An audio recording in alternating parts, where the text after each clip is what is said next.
episode 25. Thank you all for listening to episode 24, Canadian Evolution, a story of hard times. Hard times. I'm Gary, here with my co-host. Dusty Rhodes, baby. Oh, wait, you're Dusty Rhodes. I'm Bear. Sorry. You can be Dusty Bear. What if I want to be Bear Rhodes? I like Dusty Bear. Okay, I'll take Dusty Bear. And Jake. And Jake is here. Wonderful. Brandon is off for this episode and Saturday's episode, and he returns next week. So we were going to have a special guest today. Ryan was going to join us. He unfortunately had some unforeseen circumstances, and he cannot join us. He will also not be here Saturday. We're hoping to get him on in the next couple of weeks. So we're wishing the best for you, and hope we can make it back. And Brandon's also going through some stuff right now, so I don't want to, as we talk about wrestling, break kayfabe. But, we wish the best for him, too, what he's got going on personally. And just want you to know you're our brother here. We miss you, and we're thinking of you. So Yep. We look forward to having you back.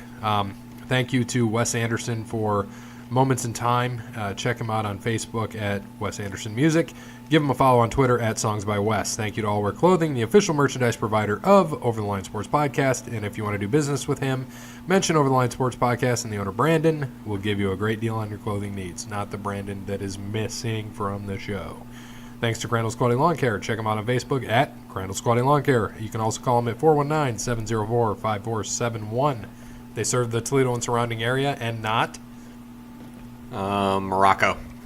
We did Morocco, didn't we? I think we did that a couple weeks ago. I think we did. Did we do Morocco? Yeah, you did Morocco. Okay, Argentina. Okay, Argentina. So you people in Argentina that are listening or not, he cannot serve you. So sorry about that. Thank you to Verizon, a true technology business partner who helps local businesses deploy technologies that positively impact operations and can increase revenue for the company. At Verizon, we do not wait for the future, we build it. Go to the website, get in touch with the sales rep in your area. Thank you, Tim and Stephanie. Hey, Jake, have you visited Cassandra yet at PNC? I have not. Well, you should, because she can help you with your banking needs, whether it be loans, credit cards, personal banking. She's there to help. Give her a call, 419-877-0634. I will make sure to do that at some point here soon. Good. So let's get into NBA update real quick. So Toronto and Golden State both 10-1, and the Denver Nuggets are 9-1. Do you guys think they're legit? The Nuggets? Definitely. Didn't Jamal Murray just put up like 47 last night? Or 48 against Boston. Was that Monday night or Tuesday? Against last night? Was it? Last night. Yeah, it had to be last night. Yeah. I think. No, I think it was Monday. And I honestly can't remember, but it was 48 or something like that. And then he put a shot up at the buzzer to go for 50. Pissed off Kyrie. Yeah, who got fined $25K for that. I was about to say, did he punt or throw the ball into the crowd? I think he threw it into the crowd. Yeah, he threw a big hissy fit, probably because he's struggling so much right now. I think he's averaging, I want to say, like 14.5 points a game, and he's like 13% shooting right now. Mm-hmm. It's bad. He's in a big-time slump, and I don't think he's ever started off a season like this before or even played like this in a long stretch of time.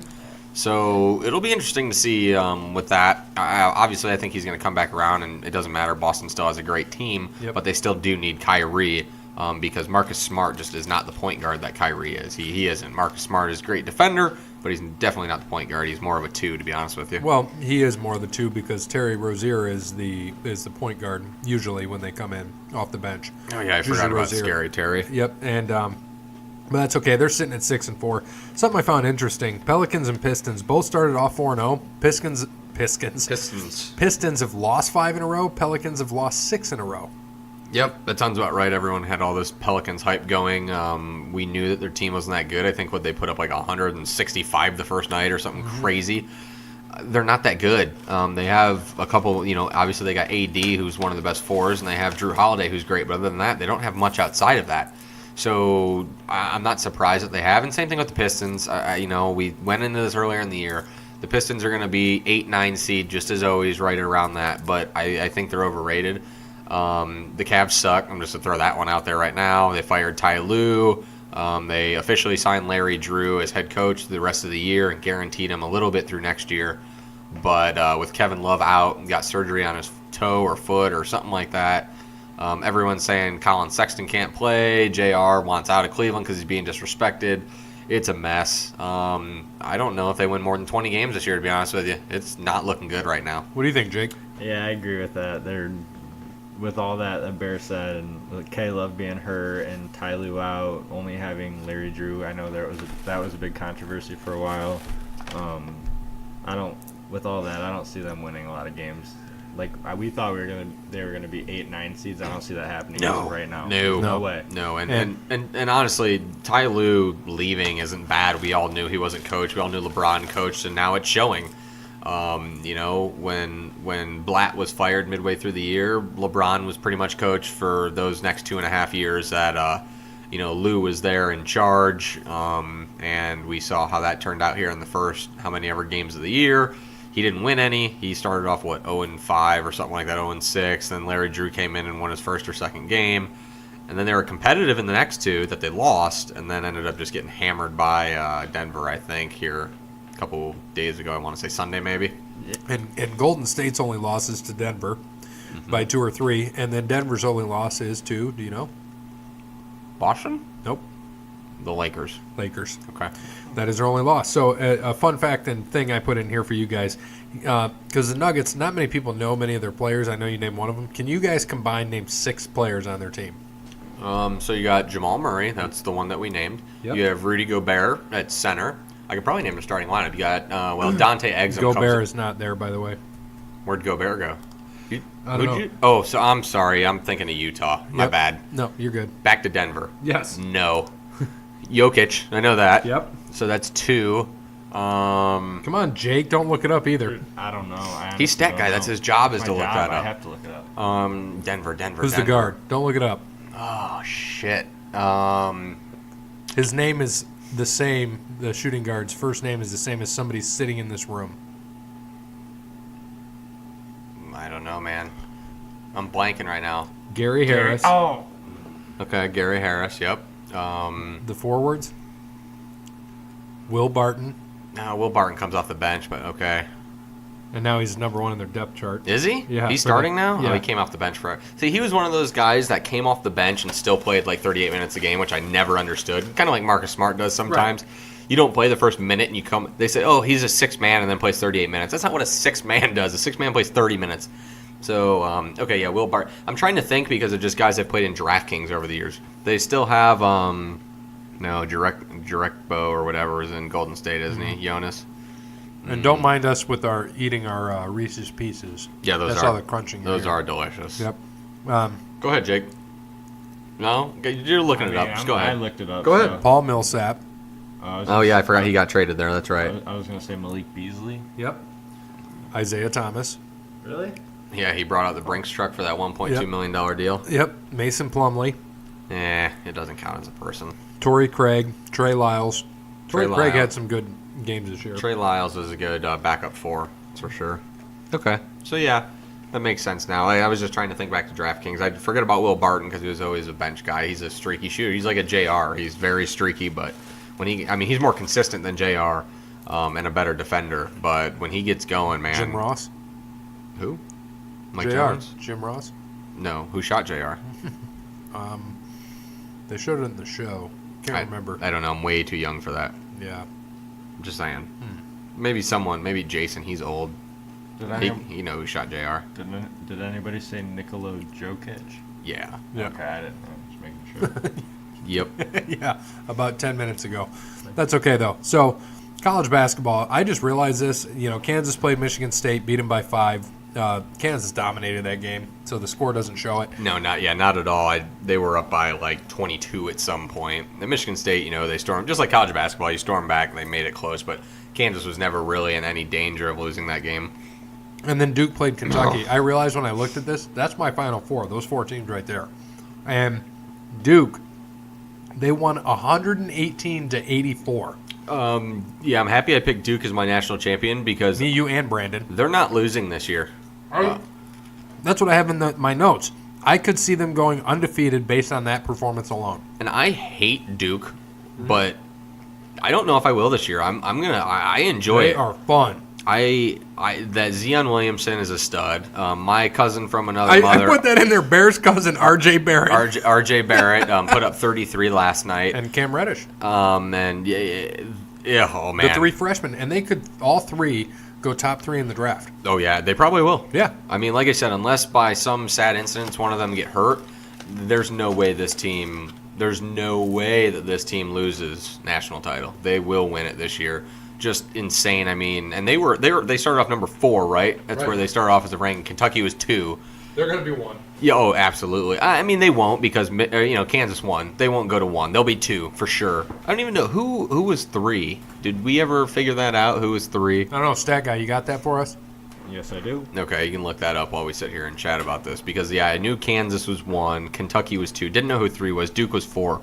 But wow, whoever ranked that to start, looking really stupid right now because Duke. I figured they would have been number 1 to start the year. They should be number 1, and that's just absolutely insane that what they did to Kentucky. Those kids are the real deal, and that is got to be scary for the rest of the NCAA. To be 100% honest with you, I mean, Didn't you pick North Carolina to win, Jake? I was just gonna ask, who did I pick? I don't think remember. North Carolina or something. Great pick, by the way. Thank you. they'd lose. I don't know. Oh, I thought you were being sarcastic. All right. So it's I am being sarcastic, just because of Duke. It's Kansas, Kentucky, Gonzaga, Gonzaga, Duke, really? yep, Gonzaga, huh? Virginia's Okay. 5. Also, Ohio State beat Cincinnati today, so go Buckeyes. Yeah, Jake, you had North Carolina over Michigan State. You had North Carolina, Kentucky, Gonzaga, Michigan State. Ooh, no Duke in there. Yikes. Yeah, But you never know. It's game 1, so we have a lot of basketball to play. we do. So pivoting off of basketball and getting into NHL. So currently, Tampa Bay is on top of the Atlantic in the Eastern Conference with 23 points. Toronto is second at 20. Who's on top in the Metro, do you think? You're Metro. Oh wait, what are we talking about? I thought you were calling me names. No. Oh, okay. Who's on top of the Metro in the Eastern Conference, do you think? So that's with Pittsburgh, Washington, Philly, Rangers, Islanders, Blue Jackets, that whole... Give me the Islanders. The Islanders, Yeah. 18 points. Columbus is second at 17. Pittsburgh, Washington, Philly, and the Rangers are at 15. They've also... Washington and Pittsburgh have played 2 less games Okay. than Columbus, but 1 less game than the Islanders. Switching over to the Western Conference, Nashville in the Central is in the lead with 22 points, Minnesota with 18. And then in the Pacific, Calgary, San Jose, Vancouver, all at 19 points. Yes, I see that. The Red Wings suck, but they have won like 3 of the last 4, which is really good. So they're making their way. They're no longer in last in the NHL, so they're getting there. They're not going to be that good this year, and I think we talked about that earlier. Just too young of a squad, but with all of this bad play they've been bringing in a lot of the younger guys, and they've been producing, and that's why they've won 3 of their last 4. So it's pretty awesome. So maybe they got a trend here, and maybe with these younger guys, they just keep playing them and just keep trending up, or at least getting them ready for the years to come. But yeah, as of right now, basketball and hockey still quite aren't on my radar, so that's about all I got for you as hashtag analysis. That's okay. Jake, got anything else I do not. for hockey? I just pretty much wrote down the standings. I mean, the Red Wings do suck. I did watch them the other night. I mean, they are playing decent the last couple of games, but I mean, I still don't see them going anywhere far this year. No, not this year, and not next year. It's going to be a little bit. All right, so let's go into NASCAR. And before you get your rant in about the breaking news that happened today, let's talk about Kevin Harvick. Kevin Harvick dominated this race and won, and did join Joey Logano in Miami for about 3 days. Barry, you want to tell us what happened? So Harvick, and I don't know exactly what it was, but he failed post-race He failed, inspection. he failed an inspection, lost 40 points, lost his win to get into the playoffs. He didn't lose his win, but his win doesn't count now into the final 3. So is he officially out then? Out? No, he can no. still get in, right? He's 4th currently, so he's in right now if it were to end, and he's Okay. 3 points ahead of 5th, which is Okay. Chase Elliott. Okay, so yeah, I mean that gives Chase a chance for sure. Yeah, but it takes. Excuse me, I'm sorry. Kurt Busch is 3 points behind him, and then Chase is 6th, 17 points out. Amarola is 7th, 35 out, and Clint Boyer is 8th, 51 points out. So mathematically, Clint Boyer and Amarola need to win, Yep.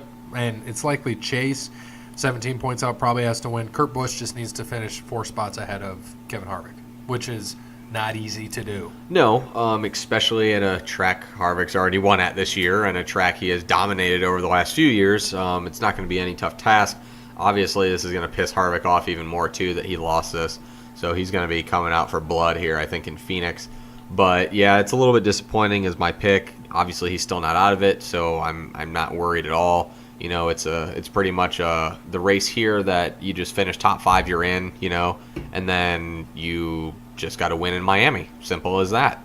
So, you know, I didn't watch Texas, but, yeah, I heard Harvick dominated. Doesn't surprise me. Who was my pick last week? Kurt Busch? Yes. Where'd he finish? 7th? 7th, and then we all took Jimmy Johnson, who was 15th. I broke Those my 5th. averages are updated. Okay, so right now, Gary, you are still leading 7.79 average. And I am. And you have 109. I have 104 total, and we do this. 154. Sorry, I'm that's sorry, a 5. Sorry, 154. And we do this based off of where they finished, obviously, and how many races there are. Divided by that is where we get our average. I'm sitting at 11. Brandon has 189 at 13.5. And he's mathematically eliminated. Mathematically eliminated because there are only 40 drivers max in these races, which sometimes there's less. But he could still win the championship. He still could. He won't win the regular season title, as we call it. But he still could win the championship. Where's Truex at? He is third? He moved up to third. After the point deduction. And he's 25 points ahead of the cutoff. Okay. Kevin Harvick being 3 ahead.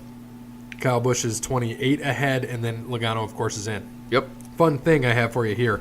So I'm going to read this. I'm going to quote this. So Logano, Almirola was racing for a win, and Logano cut him off. So at the time of the incident, Almirola said this over the radio, and I quote, "Fuck him. He already won a fucking race." And later added, "He's already going to Homestead, and he wants to race me like that." And then he, quote again, "He won't get a break from me at all when we get to Homestead. I guarantee you that." So Almirola is pissed. And so is Truex at Logano.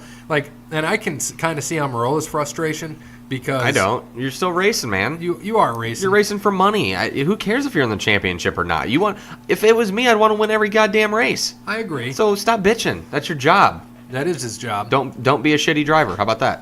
How about that, Almirola? I wouldn't say he's a shitty driver. I hope Almirola and Truex take each other out in the next race so they can both bitch to each other. I kind of hope Almirola just quietly gets in. That'd be nice. And knocks out Harvick. Nope. That'd be great. Won't happen. No, hopefully knocks out Busch. Busch wrecks. No. Fiery wreck. No, let's hope not. Yep, he flips. First lap. No. 40th place. So, 40th place. I hope not. For Kyle. So, this week at the Can-Am 500 in Phoenix Raceway, or ISM, who you got? Well, you're first, so who do you got?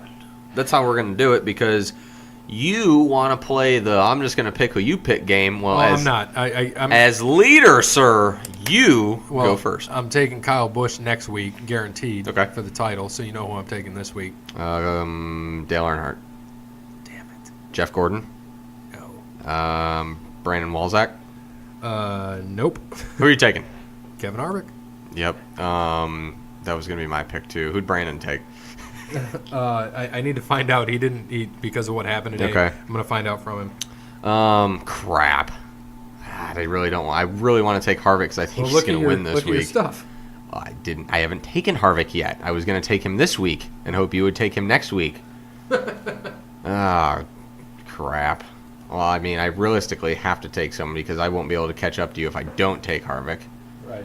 Which you'll get a 1 out of it regardless. Yeah, because I'm 45 ahead. You can't take Harvick. I know I can't take Harvick, you knob. Just take him, man. It's over. Nope. Give me the title. Nope. I'm going to take Chase Elliott. He's got to get in. I haven't taken Chase yet, That's so a good pick. I like that. I'm going to take Chase this week, and I'll take Harvick next week. Jake? Ooh, I'm going to go with Chase Elliott. Can we give Brandon Chase? Oh, no, he already took Chase. Yep. Brandon, since he's out of it, I say we just pick for him. Well, he already picked. He gave it to me already. He picked? Larson. Okay. My pick was going to be Larson. Brandon and I are just on the same wavelength today. Can feel it. So we got Chase Elliott twice, Larson, and Harvick. Okay. So it'll be good. It'll be interesting to kind of see what happens. I'm hoping that Harvick just finishes ahead of Larson and the title's mine. The regular season title. And who? Oh, Chase. Crap. Of course it's Chase. Damn it. All right. Because I was going to say, well, Harvick can just finish 40th, but that's not going to work. Chase finished 1. It's going to be tough. It's going to be tough to catch up to that one. Yeah, so I'm just going to root for Harvick to win. So Screw we it. know next week, this already tells us you're going to take Harvick next week. Yep. He's taking Truex. I'm taking Kyle Busch. Yep. That's going to be our titles stuff. But Harvick, well, they all still got to get in. None of the 3 are guaranteed in right now. That is true. But we're still obviously going to take our guys. So Yep. That's what we're going to finish with. It'll be interesting to see what happens. So we usually do a special segment with Brandon versus Bear, but given what the circumstances and what had happened, we're not going to have that this week. It's going to return next week. We think we already have a topic that we all know. It'll be interesting to see if we actually go with that topic. Probably not. That was just a joke. Oh, So we'll probably skip that. But we can go to Justin on the Twitter and his sports question of the day. Yep. Which I just pulled it up. Go ahead. And obviously we could do this. We're not going to lead into NFL with this, but this was the NFL breaking news of the day. Dez Bryant signing with the New Orleans Saints. And he also signed with God No Kareem in my pants. Just signed him today for fun. Good. I'm kind of surprised that the Saints signed him.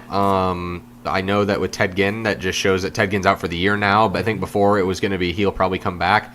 But I think now they kind of realize Ted Ginn isn't coming back. So, sorry, I'm laughing because Stat Guy just took a drink of some best damn sweet tea and just made the face like he ate a sour warhead. Is exactly what it looked right there. Not a fan, huh?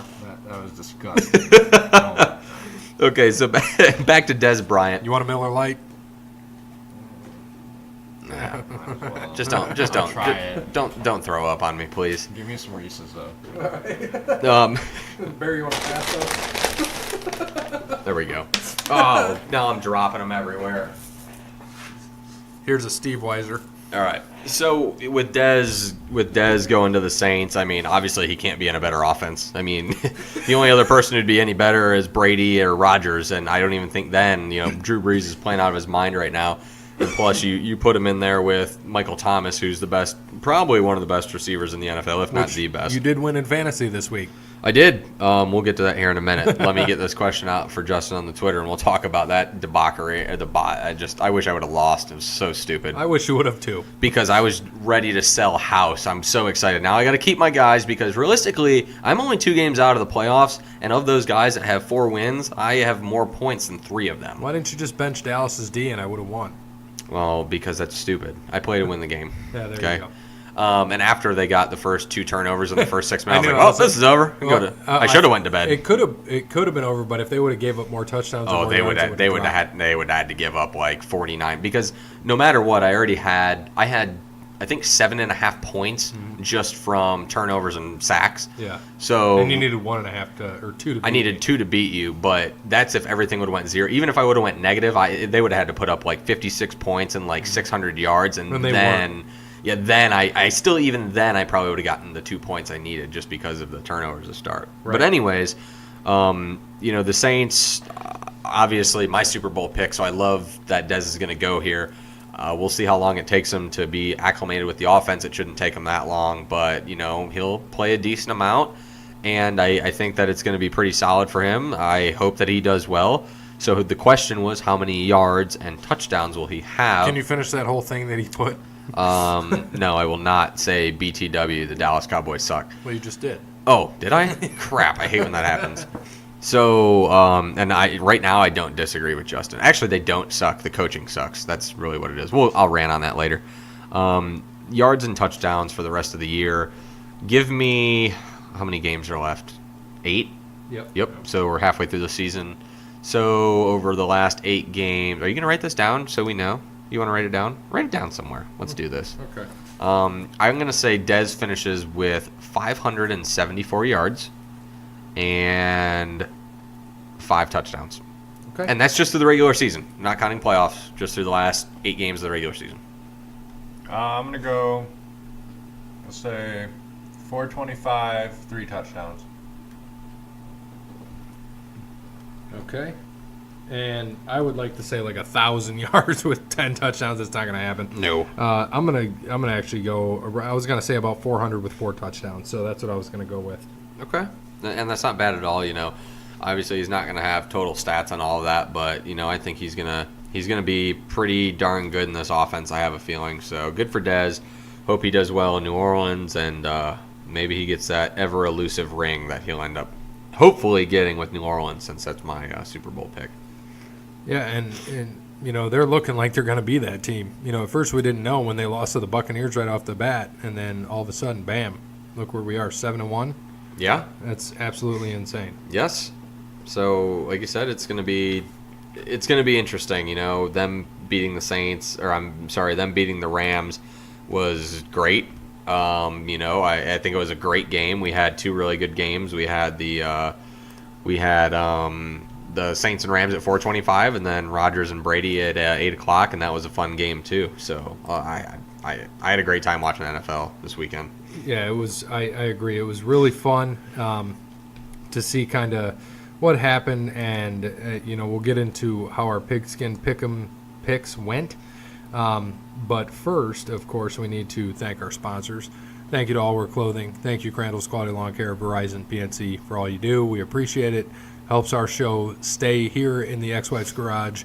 We appreciate it, and look forward to more sponsorship. So, next, we added this in here: Ohio High School Football Division II, Region 6, which is where Anthony Wayne is. So Anthony Wayne, number 2 in the region, number 4 in the state, is 11-0. Number 1 in our heart. Number 1 in our heart is 11-0, playing Avon 10-1, whose only loss is week 1 to Avon Lake by 3. Number 1 Central is playing number 4 Avon Lake, only loss being Olmsted Falls by 3 away.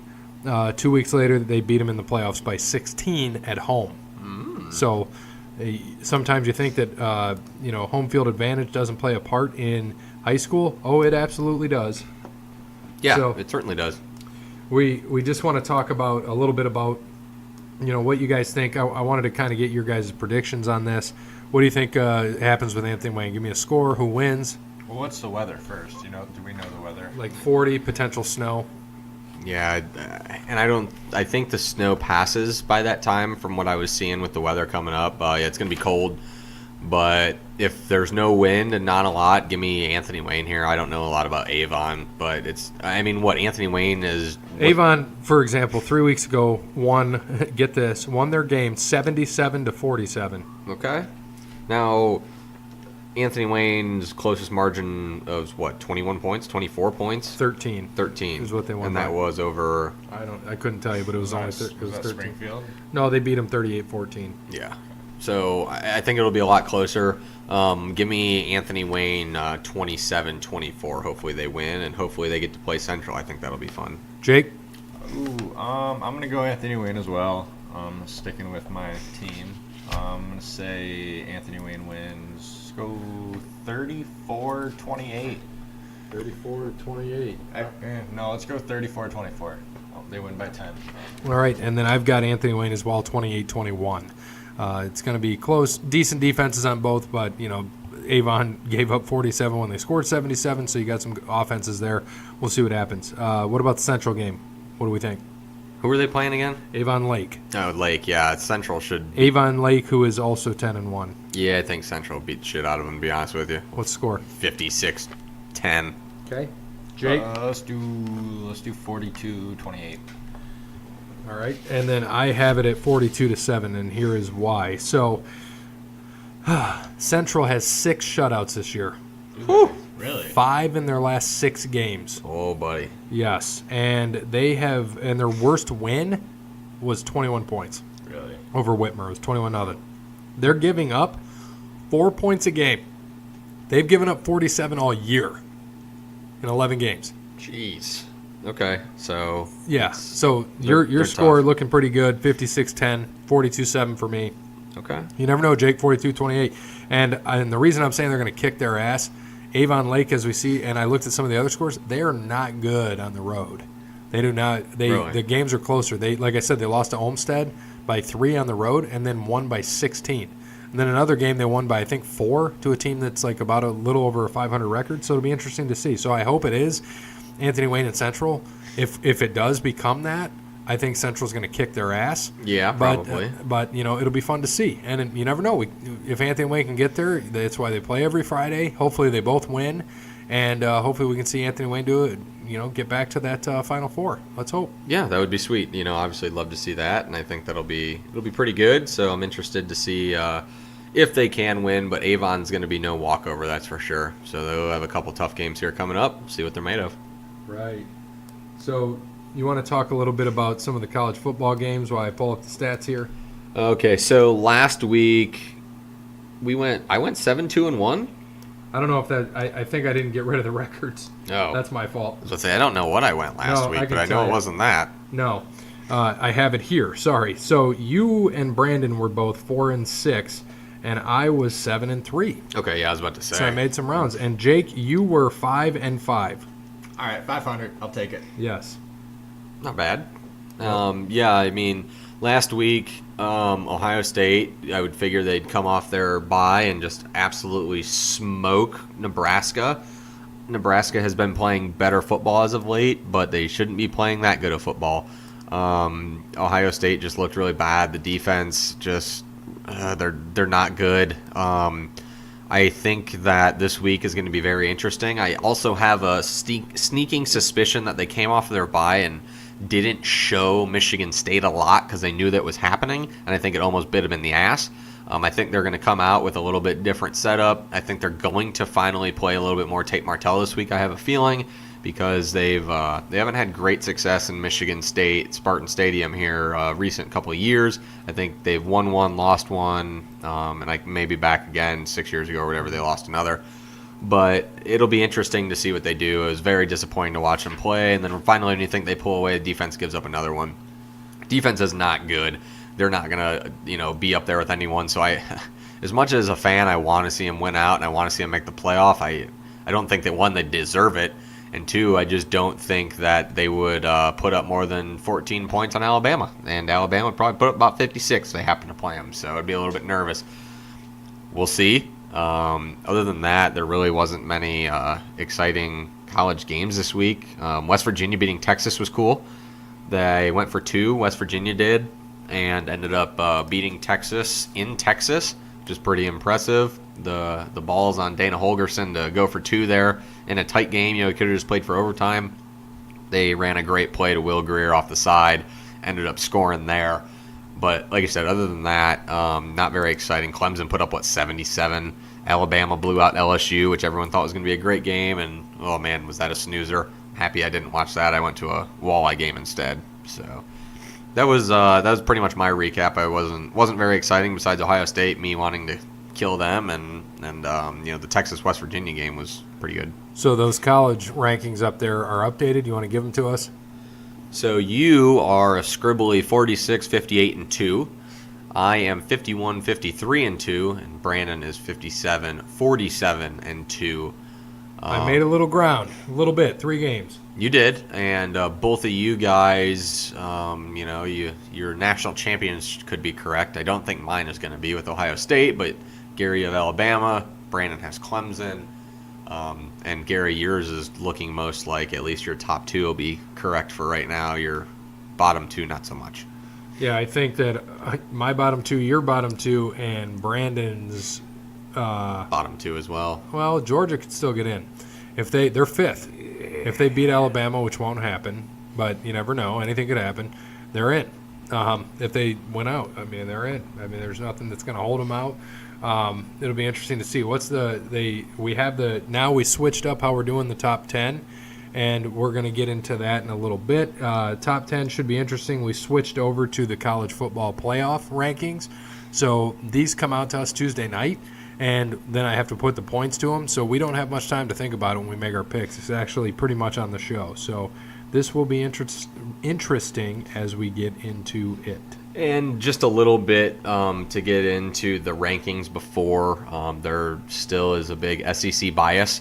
Florida 6-3 at 15th. Like, come on, that's ridiculous. Mississippi State 6-3 at 16th. We got 3 lost teams in here, and they're staying up. I don't understand it. Washington and Auburn creep back into the top 25 with those. They're already out of it. Doesn't matter. LSU dropped 4 spots after losing to Alabama at home, so they're 7-2 now. So now they're the first 2-loss team above, 1-loss team Washington State, 1-loss team West Virginia, 1-loss Ohio State. Kentucky only dropped 2 spots after losing to Georgia to 11th, and UCF stayed at 12, at 8-0 still. So I don't know. I don't know what the playoff committee is doing. It doesn't make sense to me. The rest all does, from the top 6 up. Obviously, Alabama 1, Clemson 2, Notre Dame moved into 3, Michigan moved to 4, all making sense because they did. Georgia moving up to 5, Oklahoma 6, all moving up over LSU, which I think all of them are better than LSU. So we'll see where we go with that and how it keeps going. But, I mean, it's just funny because in the AP, Ohio State is ranked over LSU. So it's just odd how both of them are different. You put in, humans who allegedly know football to the press, and you see where the difference is there. So, Well, let's just get into our picks then, shall we? What do you guys think? for what? What's the first game? What am I thinking? Our I don't know picks. what I'm thinking about. All right, sorry, man. Alabama is a 23.5-point favorite over number 16, Mississippi State, who, by the way, fun fact, has only given up 9 touchdowns this year. So maybe someone can slow down Tua? I don't think so. I've been picking against Alabama lately. That's not smart. So I'm going to stick to my not smart ways. Take Mississippi State. They only lose by 17. Bear? Jake? I just spoke. Let's see. I'm gonna go. Alabama wins. Mississippi covers. Yeah, let's just say that. I'm not gonna say a score. Yeah, sure. I'm going to go with Alabama as well. I don't think Mississippi State scores. If they do, 3 or 6, and they're going to give up more than 3 touchdowns this week. So give me Alabama. And then Shiv, who could not be here, gave us Alabama's 9-0. He didn't give us a pick, by the way. I think he misunderstood our stuff. After winning 29-0 at LSU, the Tide are an easy pick for number 1. So whatever he's saying there, I'll take it. Okay, that's fair. Next, Clemson against Boston College. Boston College is a 20-point dog at home. Oh, man. Boston College is really under the radar, sneaky decent this year. And at home, to be a 20-point dog is a huge number. I think that they're going to put it a little on Clemson after everyone's been on Clemson all this time. So give me BC, tight game. They won't win, but give me BC tight. I'm gonna go see Clemson. Clemson wins. I'm gonna say Boston College covers. Clemson wins by 6. So you guys are together so far, and I'm staying with Brandon. Give me Clemson. Next, we've got the good old one. So Notre Dame is a 17.5-point favorite at home against Florida State. So for Brandon, I'll give his pick. He is actually taking Notre Dame to cover, and I'm sorry I did not give you his points total. So first off, for that Alabama game, 47-16, Clemson 45-14, Notre Dame 34-10. Going to be a cold and snowy one for them. Yeah, Notre Dame, Florida State's really bad, especially when you come up north, so Notre Dame should beat the living crap out of them. Yeah, I agree with Barry right there. Notre Dame wins 28-9. Okay, so right there, you're right on the cusp almost. I've also got Notre Dame. Next, Michigan is on the road at Rutgers. Rutgers, 40-point dog. Brandon has Michigan covering. Yeah, Michigan probably 49-0. They'll probably be up 49-0 mid-third and put in their third string, and no one will score anymore. But that defense is stout. If Rutgers scores anything more than 3 points, I would be absolutely shocked. Brandon has it 59-0. You said what? 49 nothing. Yep. Jake. I'm gonna go 52-3. I say they score a field goal. Okay. And I also have Michigan. Next, we've got Georgia, 14-point favorite at home to Auburn. Should be an interesting one. Yeah, Auburn's kind of come back here recently, but Georgia is very good. They put it on Kentucky a little bit, which was nice. But I think they do beat them by more than 2 touchdowns. That's for sure. Auburn isn't that good. You thought they were in the beginning of the year. I don't think so. Not so much anymore. Yeah, I think Georgia beats them up a little bit. Jake? Yeah, Auburn hasn't been playing that well. I'm going to go Georgia wins by 24. Okay, next, and Brandon 37-14 on that one with Georgia. I've also got Georgia. Oklahoma State at Oklahoma. Number 6, Oklahoma, 19. Oklahoma. Oh man, that's a lot. Give me OK State. Didn't they beat? Who'd they beat? I thought they just beat like Texas or not. They beat somebody decent. I think they did, didn't they? Yeah, it was Texas, wasn't Yeah. it? No. Yeah, it was. They were a 3-point underdog, and they won by 3. Yeah. This is a big number. It's going to be a high-scoring game, so whatever the over/under is, take the over. Guarantee that one. But Oklahoma, in these games, especially a rivalry game like this, they lay eggs quite a bit. Not saying that they're, going to lay an egg and lose. I'm just saying they're not going to blow them out like they should. But OK State should, I think they should definitely play with them here a little bit. So I'm going to go 56-45, Oklahoma. Jake? Oh, that's a high-scoring one. I'm going to go 42-28. 42-28. So Oklahoma State covers. Okay. All right, next game. Well, hold on. Oh, sorry. Brandon. I apologize. Brandon has Oklahoma, 52-28. I also have Oklahoma.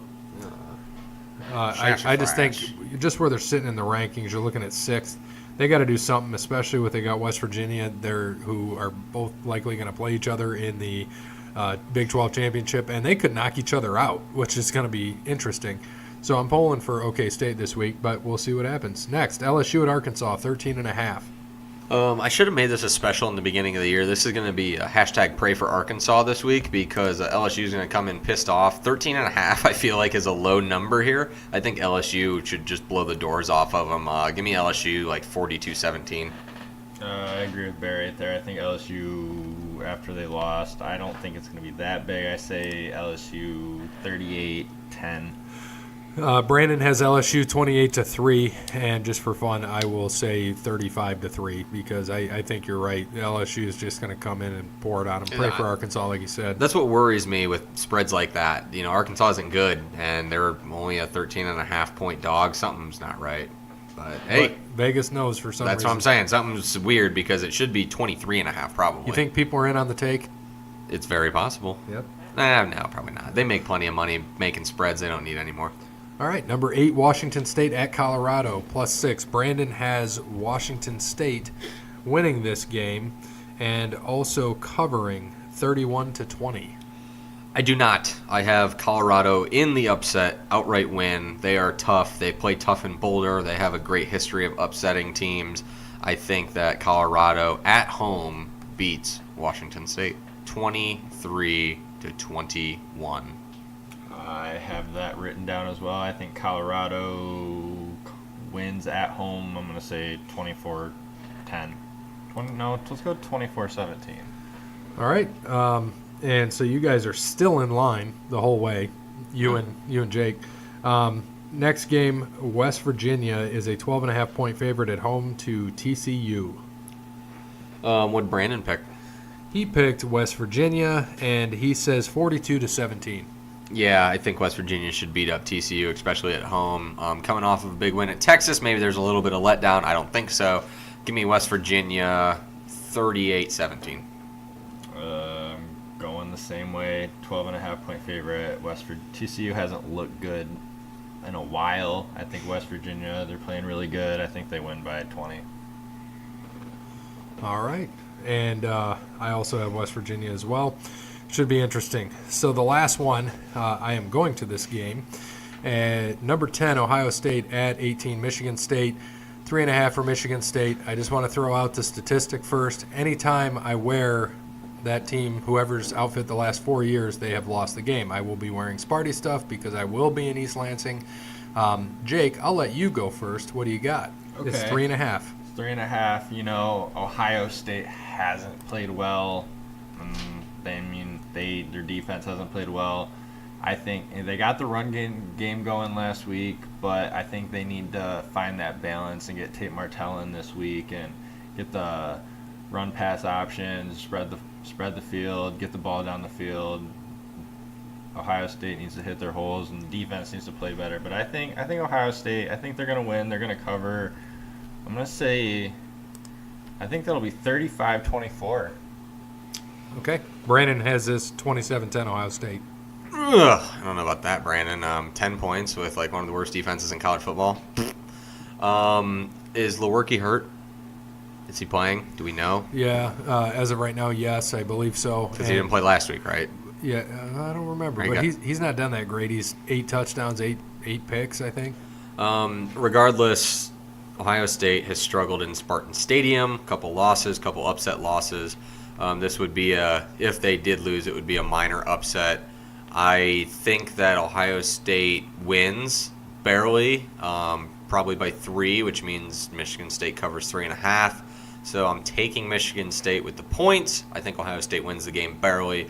But the last time this also happened last year after they lost. Granted, it was They off of a beat bye, the shit and it out was of in Columbus. I thought Michigan State was going to roll them over, and Ohio State bent over Michigan State like no other and just destroyed them.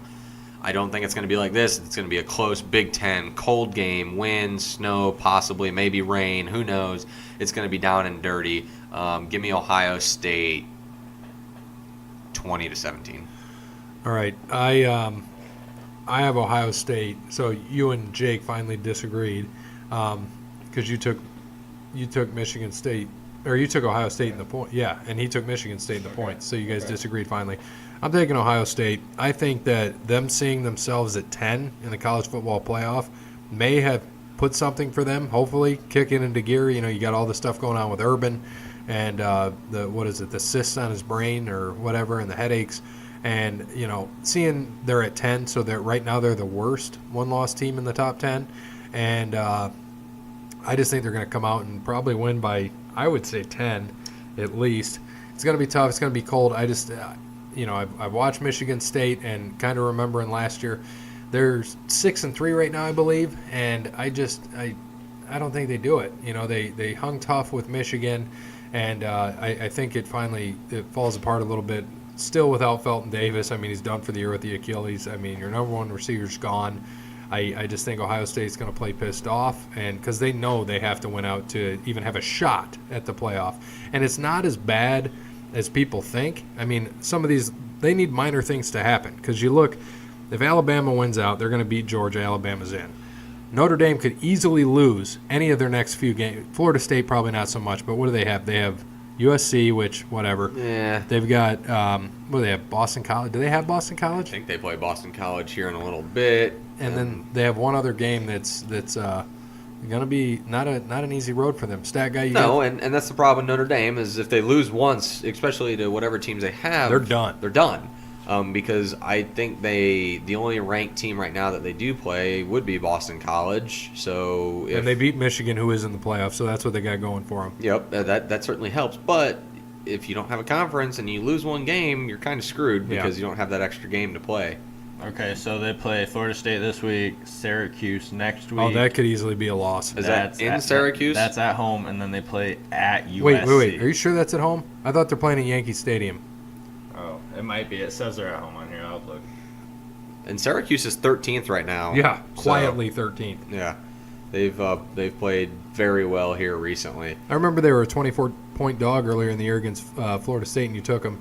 And then they ended up winning by like 30. I bet on that one too. That was very nice. Yeah. But Yeah, that is at Yankee Stadium at 2:30. So that's kind of a home game for Syracuse.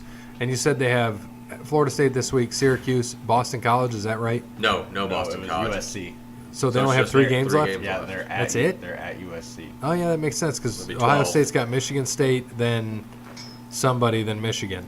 And then potentially Big Ten championship if Maryland. they win. Yeah. If they win. If they win. And this is what I said, talking to, people who I work with who are Michigan fans. You, as a Michigan fan, want Ohio State to win this game. And I say that because if they lose this game, they're out. They're done with the playoff. They cannot they cannot go to the Big Ten title game. So, unless Michigan loses, which they're not going to lose to Rutgers, and I think they play like some other shitty team too that they're not going to lose to. So they're, if they lose, their goal now is to just destroy Michigan, and they'll play for that. They won't care what they do against Maryland. They really won't. So I think as a Michigan fan, you want them to come in, and have a higher confidence, of, hey, or the pressure will be on them of, we need to win this game, instead of now it's, screw it, we just need to beat Michigan. We don't care. Because then they win this game, they beat Maryland, you got to think they got to go playing Michigan. Now this is for pretty much the playoffs, because who's ever coming out of the Big Ten West, they're going to get beat in the title game by Ohio State or Michigan. So we'll see, man. I think that as a Michigan fan, you want Ohio State to win this game and come into, or you go into Columbus with a lot of pressure on Ohio State, a lot more than there will be on Michigan. That's for damn sure. Well, and what I do want to add to both what Bear and Gary said is that if Ohio State has any chance of going to the playoff, this week is when something needs to light that fire under their ass, and they need to kick it into gear. Yep. They need to play offense the way that they can play to the highest potential that they can. They need to get their defense figured out, and they need to play ball hawk defense, and they got to create turnovers. They got to stop the run game. And I think if they have any shot, they need to get it going this week, and they need to carry their momentum next week, and then carry it into the last game against Michigan. And if they win out, if they went out and they're playing good football, I think they deserve to be in if everything works out. If they do that. Yep, and we'll see when we get there. It's certainly going to be interesting here as we finish out the last few weeks of college football. It's kind of sad that there's only 3 games left, besides championships and the bowls and everything. But yeah, regular season's coming to an end, so we're going to find out here quick how these remaining teams are going to come through in the clutch and how they're going to play. And I got to go back to what Ryan had said about some of this stuff with because he couldn't be here today. So just some of his notes. Clemson at 9-0. The Tigers looked impressive again in scoring 77 against Louisville. Notre Dame, as long as the Irish stay unbeaten, style points won't matter. He's right. If they stay unbeaten, they're in. If they lose, they're done. Michigan, Wolverines defense continues to push people around. Georgia Bulldogs have clinched a meeting against Alabama in the SEC championship game. Oklahoma Sooners escaped Lubbock with a high-scoring win that keeps their college football playoff hopes alive. Washington State Cougars are the Pac-12's only playoff hope, though the close win against Cal doesn't inspire much confidence. West Virginia Mountaineers got the 2-point conversion to stun Texas and remain in the hunt. Ohio State, a close win against Nebraska isn't the proof the Buckeyes need to make that they're going to be okay. And then LSU, always going to be a huge mountain to climb to beat Alabama, but Tigers can still make a New Year's Six game, and I do agree with him. They have a chance. We'll see what happens. So kind of piggybacking off of that and going into more football, the NFL. So last week's picks, Pigskin Pick'em, me, Brandon, Jake, and the Pigskin Pick'em, all 10-3, and Bear was 8-5. So that puts Bear and I both at 88, 39-2, and that puts Brandon at 81, 46-2. Jake, you are just now 10-3. So that's good. And then our overall standings for the podcast, we are still in solo first at 90. Mr. Perfect 1 game behind at 89. Wellington's Wieners at 87. Via Lease. Wait, did you say we're at 90? Yes. So how many did we get last week? 10. Huh. It's interesting. You don't know how to count? No, we must have missed a game somewhere. Oh, Because we should be 79, then we have to be 79-38. Yeah, we'll fix it. It's all right. You would, because you got 10 as well last week with your Wellington's Wieners. So we should be at 89. Because I missed the Browns-Jets game. Yeah. That's what I missed, so we're at 89. Okay. And then Via Lease is at 86th. We still know who that is. West Texas Rednecks at 84. And formerly Hugh Better Believe, and then after he was fired, is now Hot Friend. She got 10, so she's only 10 behind. Justin from the Twitter, I see sitting down there at 75, 15 behind. So, and Jake, you're just, at least you played this week, so that's good. What'd ex-wife do? That's a lot of scrolling. Scrolling. Wait, 10. You got 10. Pretty good. What's my record now? Well, you have 73. All right, so I have no shot pretty much. Because you missed that 1 week. I have to go perfect all the way. Oh, not really. I mean, there's still 9 weeks left, and you're only down by 17, so you just got to beat us by 2 every week, pretty much. That's easy. Cake. Okay, so we're still. I was going to ask about that. Even after next week when Brandon comes back, my football pick should still count for the NFL, since I'm still going to be here. We'll think about it. I mean, just for fun. Doesn't have to mean anything. Count for what? I don't know. Just for my record. I don't know. I see what I get while I do the podcast. Yeah, NFL well, you're season still starts. like 6 off, I think, even with your picks that you didn't make that week. You'd still be about 6 off. All right, so Week 10 picks, buys, we have Ravens, Broncos, Texans, Vikings. So first game, Panthers at Steelers on Thursday night. Okay. Steelers are at home. I think the Panthers come into Pittsburgh, and I think they come out with the win. I see Cam Newton having a good game. I think, I'm just going to go Panthers win.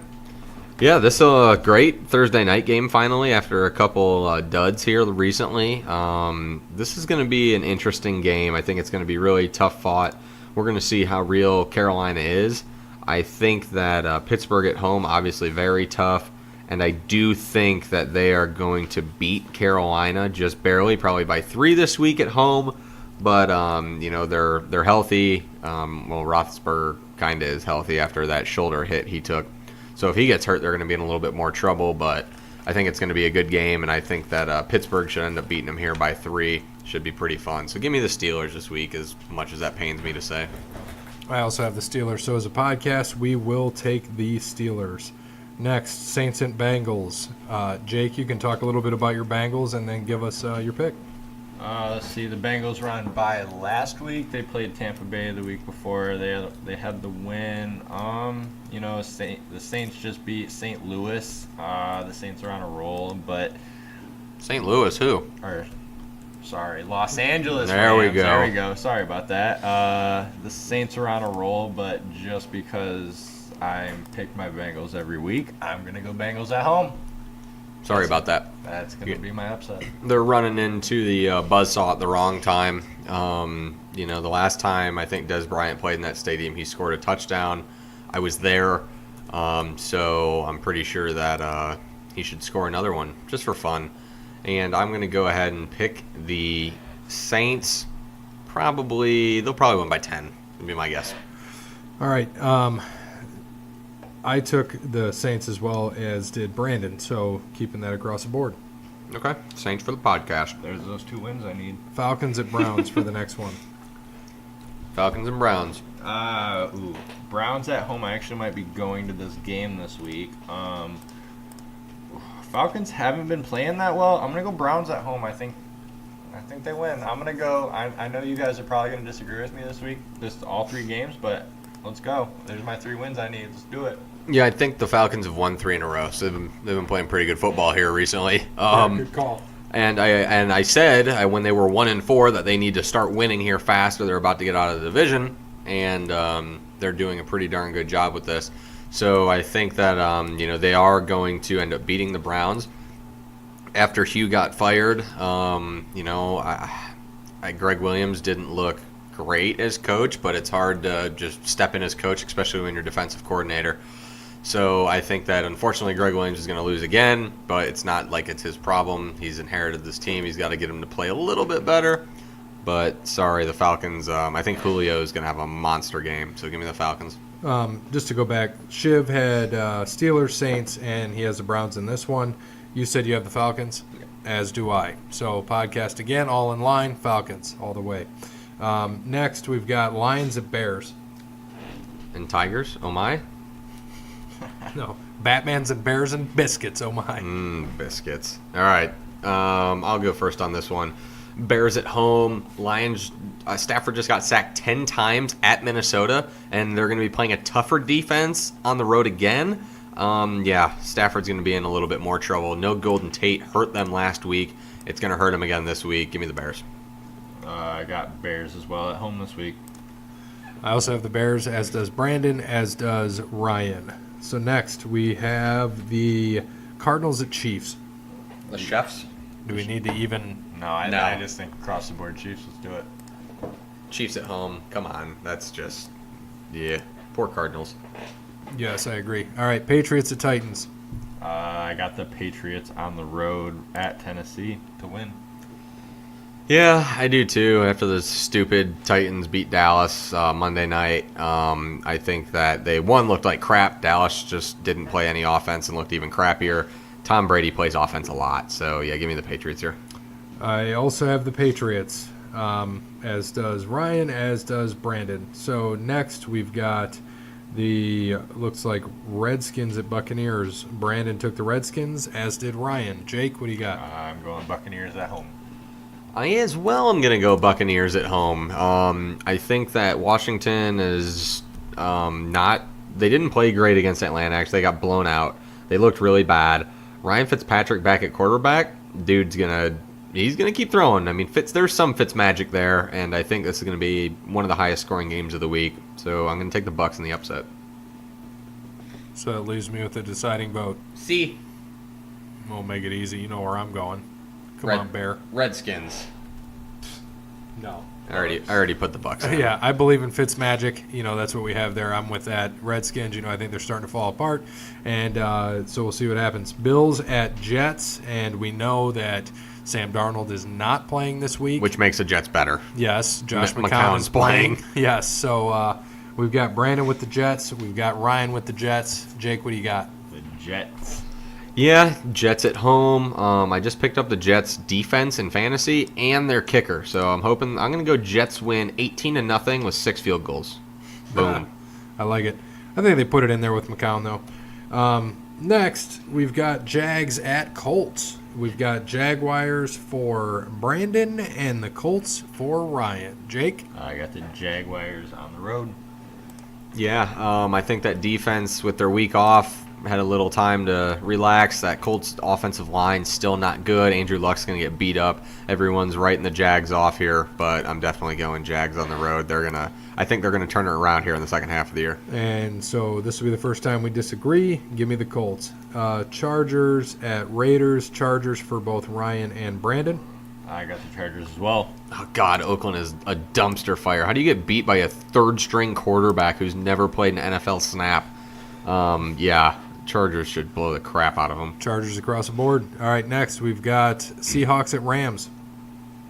Rams for both Ryan and Brandon. Just write that one across the board, too? Yeah, Rams. Rams aren't going to lose this game at home after just getting beat.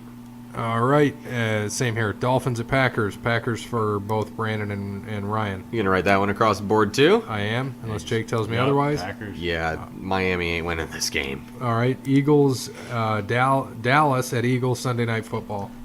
Can we Eagles write this one for- across the board? Eagles. Do you have I'm the not Eagles? taking the Cowboys Neither there. am I. So Eagles Jason across- Garrett couldn't coach himself out of a wet paper bag. The dude is trash. Scott Linehan is trash. Absolute garbage. I'm done with the Cowboys this year. I hope they lose out. Yep. Screw them. So Eagles across the board. Last, Giants at 49ers. We got the 49ers for both Brandon and Ryan. 49ers. This is going to be an old-fashioned suck-off. 49ers, though, should beat him. Hopefully that kid, what's his name, Nate Mullins or something, hopefully he plays and beats up on the Giants a little bit. I love watching the Giants lose. So go 49ers. We'll see what Mullins does. He was the hero in that. I'm going to take the Giants here on an upset. Mullins is going in prime time. Hasn't done it yet.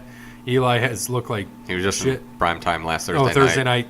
Yeah, but 1-0 in prime time, so you're way wrong here. yeah, I am way wrong. So in Monday night or Sunday night, Nate Mullins has a better winning percentage than Tom Brady. Just throwing that out there.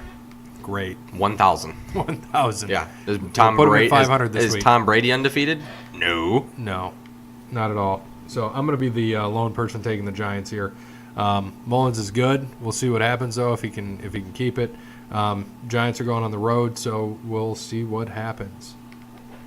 I think. Do you want to give a score? Do you think Odell shows up or? Yeah, I mean, I don't think it's going to be probably 24-21. I think it's a close one. Okay. I just think it swings on a field goal. I think they've already given up, to be honest with you. And realistically, this would be like a tiebreaker here for first pick. So I think the Giants just lose. I think they've given up and they're done. Well, who did the Niners beat last week? The Raiders. They're probably getting first pick. They'll be, well, and the fifth pick. and when Dallas loses 10th out, pick. the fourth pick, all that. Yep. Okay, let's go into our DraftKings picks. Jake, we'll start with you at quarterback, and we'll come around the horn here. I got Carson Wentz against the Cowboys Out. defense. Out! Just because I picked Philly doesn't mean I don't want my Cowboys to win. Hey, let's go. Out the Carson door. Wentz. No way. I hope Carson Wentz doesn't do shit because I'm playing against him in fantasy football. So hopefully they run the ball a lot. I have Phillip Rivers against Oakland. We know how bad they are. Looks like you picked him as well. Phillip Rivers over here. What about Dub? He did not give us anything, given what's going on this week. Let's pick for Brandon of who he would pick, and I think we should. Brady Quinn. I think we should do this in the best fashion of who his teams are. So I'm gonna pick Matt Ryan. He's playing against his one team, the Browns. So Brandon's quarterback, Matt Ryan. Good pick, Brandon. I would give him Baker because he's playing the Falcons. Falcons D's trash. Yeah, so's the Browns though. I think You're right. Denzel Ward might be out, so that's definitely that's not good. Huge. That's bad. And then Ryan has Drew Brees or Patrick Mahomes. So Okay, I like it. Running he back, gave us Jake. He gave us oars on everything. Okay, good. Jake. Running back. I got Kareem Hunt. Okay. I think he's a solid pick any week, honestly. Against the Cardinals too, they're gonna. I mean, I hope you're right. He's the only hope I have anymore. Game flow is going to be good for that. They're going to be leading, so they'll probably just run a lot. My running back this week is going to be Aaron Jones of the Packers. I think he finally gets to run a full game here. The Dolphins' run defense is absolutely horrific. I know he fumbled last week, but Mike McCarthy is so stupid. If he doesn't play him this week, I don't know when he's going to play him. He is. I texted Cody last week. He runs like Alvin Kamara, and they don't play him. I don't understand it. And that's why Mike McCarthy is going to get fired at the end of the year. He should already be fired now. He has literally ruined Aaron Rodgers' prime.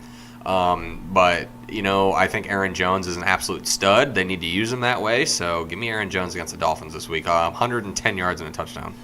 And Ryan has Kareem Hunt or Melvin Gordon. I am going to go with a Saquon Barkley. He's pretty much the hope that the Giants have. Also hope he doesn't do anything because Juan has him as well. Yeah, so I have Saquon. Like I said, that's I why I'm think so scared. I'm going to have to go up on Monday night by like 40 points to be even like semi-happy with where I'm at. Right, and with Saquon being their hope, I think he gets 2 toutouchdowns, 100 yards overall. Oh, God, I hope you're Niners. so wrong, but I know you you're do. going to be so right. All right, wide receiver. What do you got, Jake? I got Golden Tate going with Carson Wentz. Golden Tate stacked this week. He beat the shit out of you. He beat the shit out of Dallas last time, so that's not a bad pick. I'm going to go with Keenan Allen. Stack him with Phillip Rivers. He had a big game last week. Oakland's still really bad, so Keenan Allen. And Keenan Allen's just a stud. He's so underrated. People never talk about him. Ryan has Michael Thomas or Julio Jones. I am going to take, because we have the Buccaneers beating the Redskins, give me Mike Evans.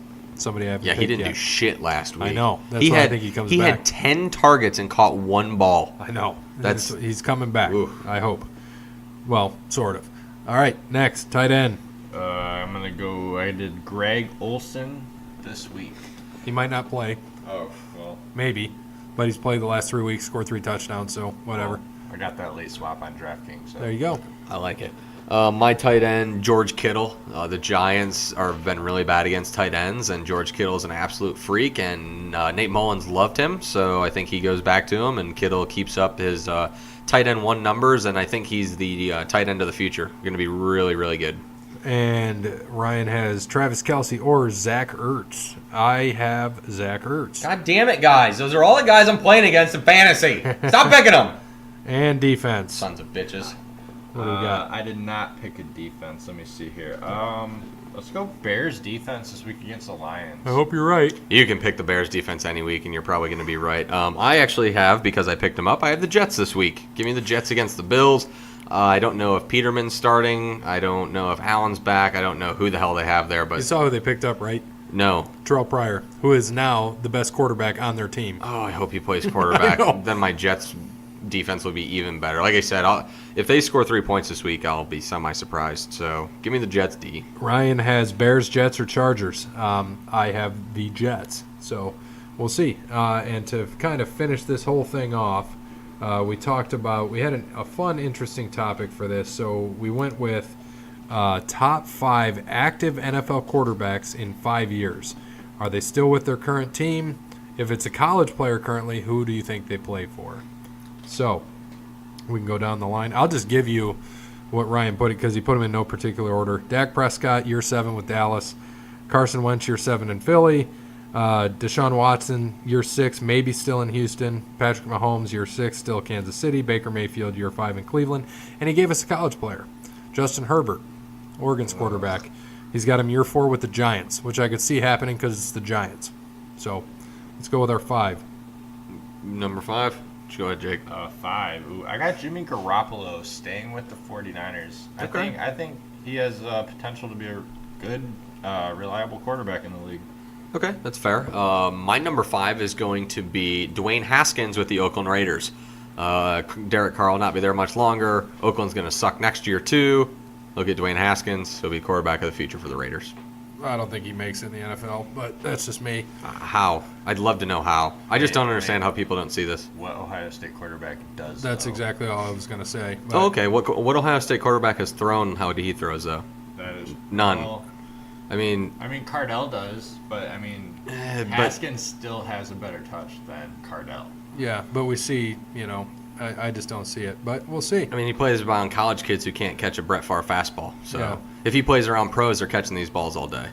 I'd love to see how many drops have been in his wide receiver's hands and how many more completions he could have. I think it would be an astonishing Maybe number. he makes it there. I just don't see it. I don't see him as a starter, but I mean, I think you're extremely wrong. I think the kid's a stud. I do. I really do. Well, we'll see what else you got there. All right, 5. I got Baker Mayfield. I think with Cleveland, he's got time. We'll see what happens with coaching. They gotta groom him, but give me him at number 5.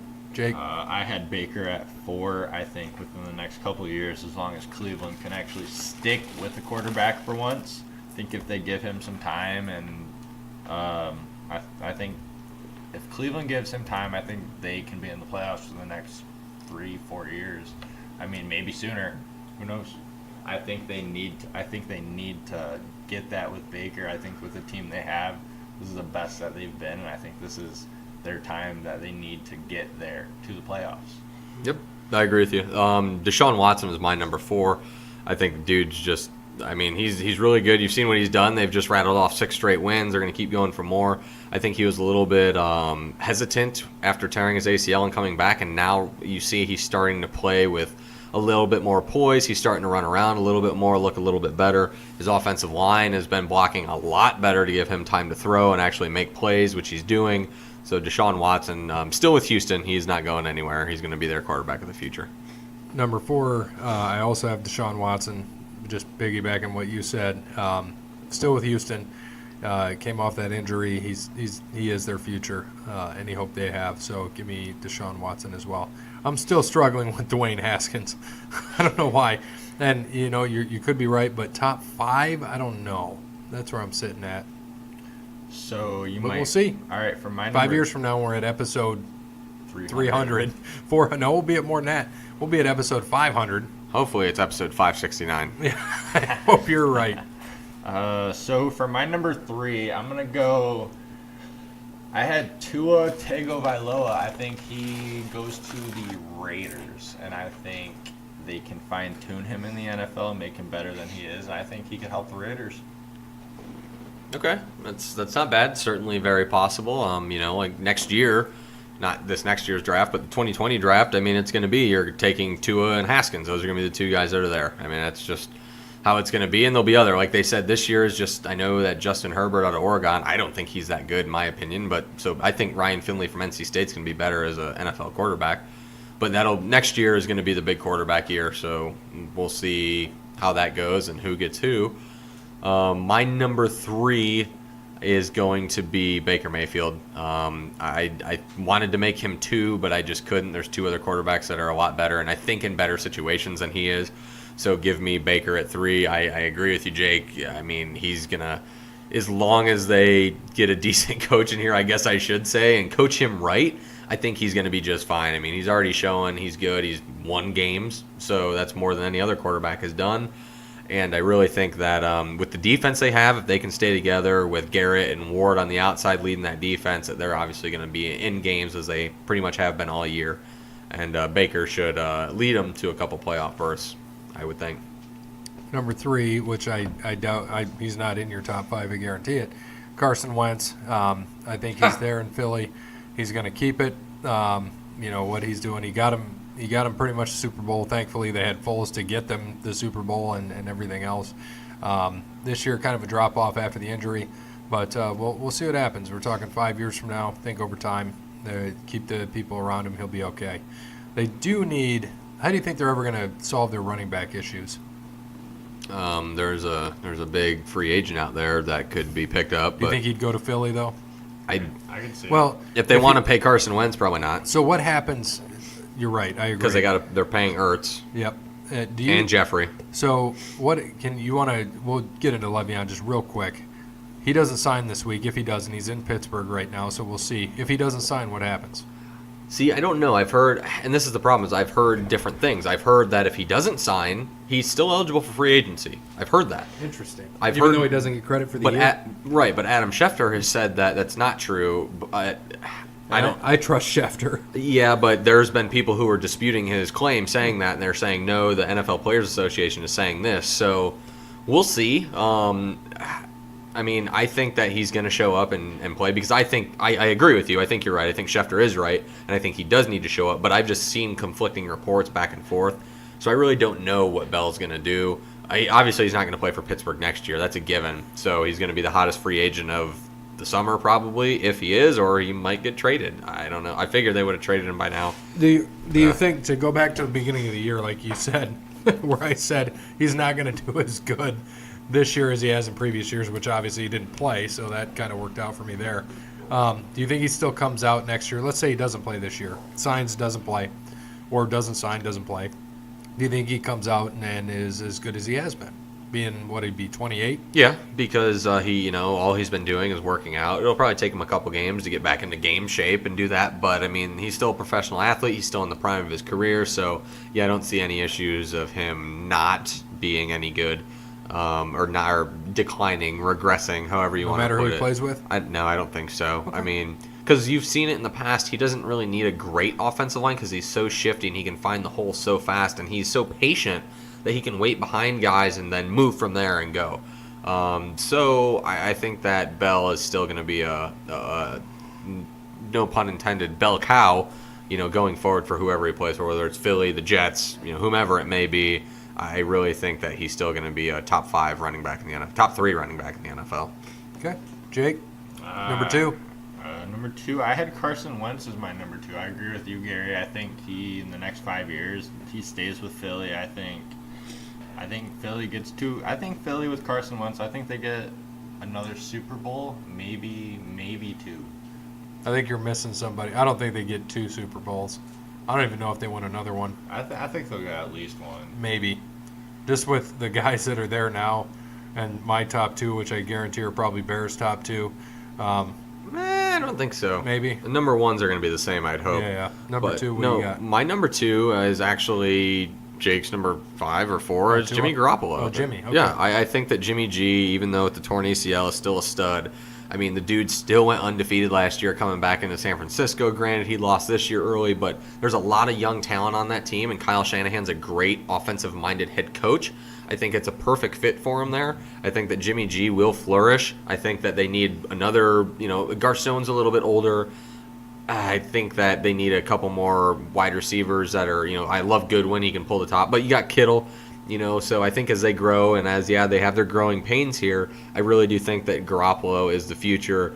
Dude's a stud. Dude can throw. He can manage a game. I really think that San Francisco is going to be up there in the NFC competing with the Rams here, as we go. And sadly, I'm leaving Jared Goff off my list, and I don't think Carson Wentz is as good as everyone thinks, so everyone can banish me for that. I really don't.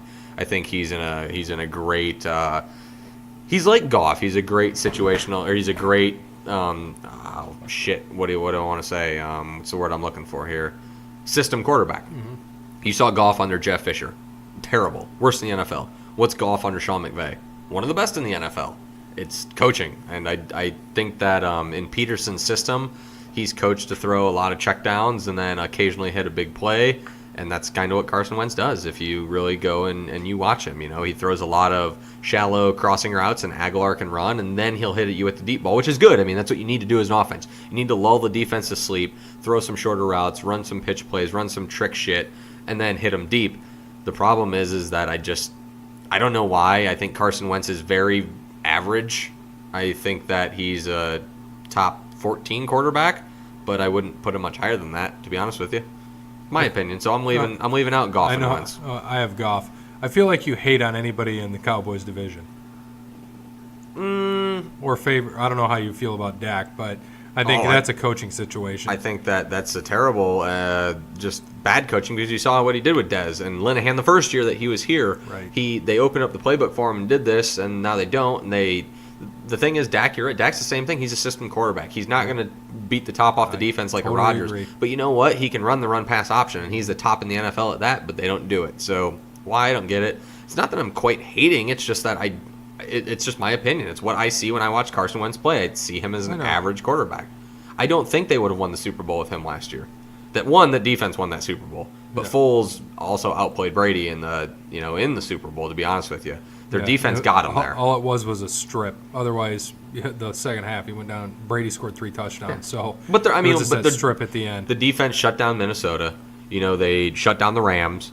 I don't remember who they played in the wild card game. But I don't remember who it was. I know they played. But regardless, they beat them. And Foles didn't do much in those games. And then the Super Bowl had a hell of a game. Mm-hmm. And I just think that with that, Wentz would have done probably the same. Just mediocre numbers, and the defense was there. My opinion. Again, we'll see this year. I mean, you've seen so far he's struggled. Granted, he's coming off an ACL tear. I'm just saying. That's my opinion on it, and we'll see. I could be very wrong. I've been wrong a lot before. Right. Well, I don't think as much as you think. You've been wrong. But I once put on Facebook that Blake Griffin will be the next guy to score 100 points in the NBA. Just throwing that out there. I have that somewhere floating around. I'll be wrong about that, because no one will score 100 points ever in the NBA because coaches are pussies. Klay Thompson should have done it last week, and Steve Kerr pulled him. It's bullshit. Yeah, I just don't see it. I know that the teams you watch, that you usually watch, that's where you have your pickups on and what you think, and that's good. I mean, like you're saying, Dwayne. I mean, you've watched him every game for this year and last year. Well, he didn't play much last year against Michigan the second half or whatever. Yeah, I mean but I can see it because you watch him, so you know what his things are. I mean, I see it every day. What do you think his flaws are? Haskins? Mm-hmm. Well, I mean, he makes bad decisions just like any young quarterback does. Of course.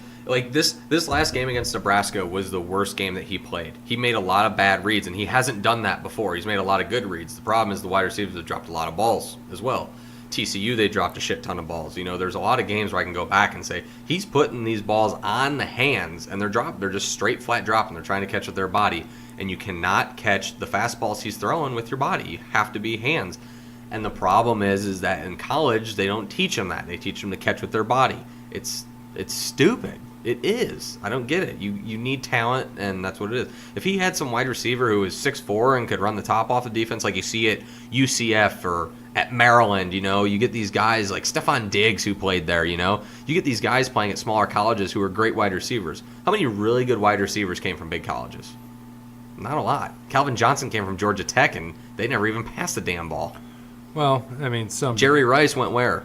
Southeastern Alabama, Mississippi State. Where'd Terrell Owens come from? Chattanooga? Tennessee, Chattanooga. I mean, that's my point, is that wide receivers you don't get great wide receivers at big colleges. I mean, you get your Julio Jones, you get your Amari Coopers out of Alabama, but Michael Thomas right now was out of Ohio State, but he was good at Ohio State, but not New Orleans Saints good. Well, he also didn't have Drew Brees either. But if he had Dwayne Haskins, he'd be what he was with Drew Brees. Michael Thomas might have been a 2,000-yard receiver at Ohio State. Maybe. Because he could catch the ball. And right. that's just my opinion. And, obviously... And Ohio State's defense is garbage, so Dwayne has to throw all the time, too. So that would play into it. So I could see Michael Thomas doing that if he was with him now. It's interesting. Where'd Odell went to LSU. LSU, bigger school. AJ Green went to Georgia. Yeah, bigger school. You hear the trend, though, SEC, and then a Big Ten there.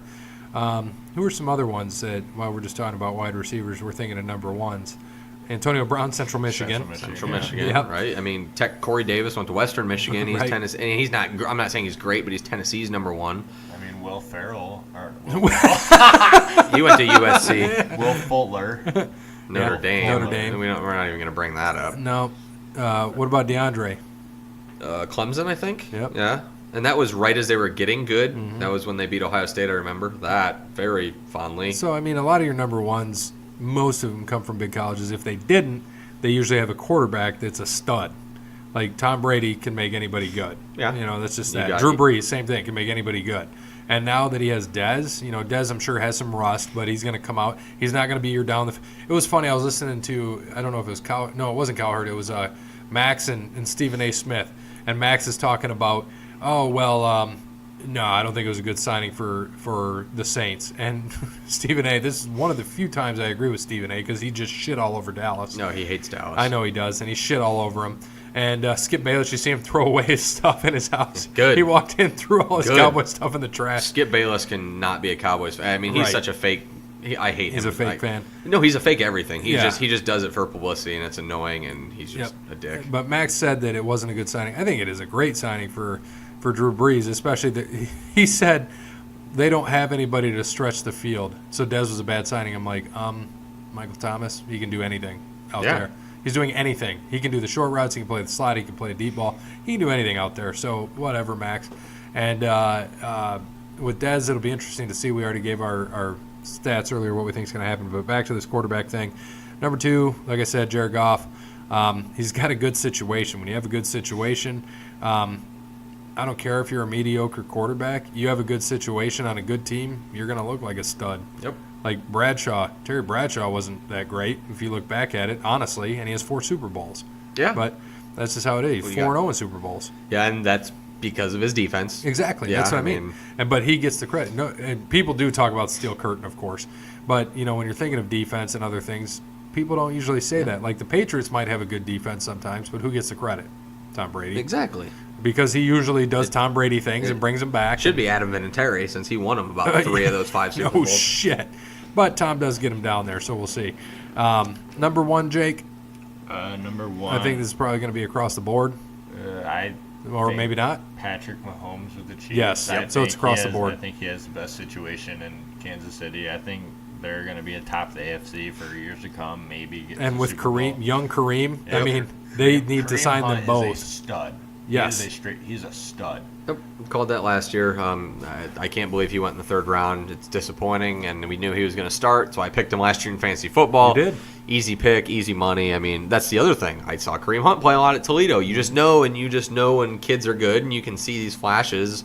Is there anybody that you saw that you were like, they're going to be good, and they were just a flop that you can think of? That you felt passionate about? Yeah, Terrell Pryor. Yeah, Really? as quarterback. As quarterback? He didn't. Do you think he ever really got a shot, though?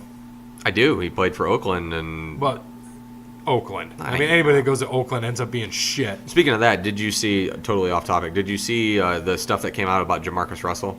Oh, yeah, Nah, because I said that to you guys. Did you see it? Okay, that's what it was. Yeah, saying that they gave him tapes and Blank said tapes? they gave him tapes and said, okay, watch this and see what it is. And he said, oh, it's different different coverages and blitz pickups, and the tapes were blank, so he never even watched them. I'm sure too busy going to get frickin' McDonald's or something. He's so fat. He's so But stupid. I thought Is that he was as fat hilarious. as Jared Lorenzen? No, not that fat, but probably pretty damn close. Did you I can see, imagine. speaking of CFL, did you see what that one guy that scored did this weekend? Yeah. Went over to the crowd, chugged the beer.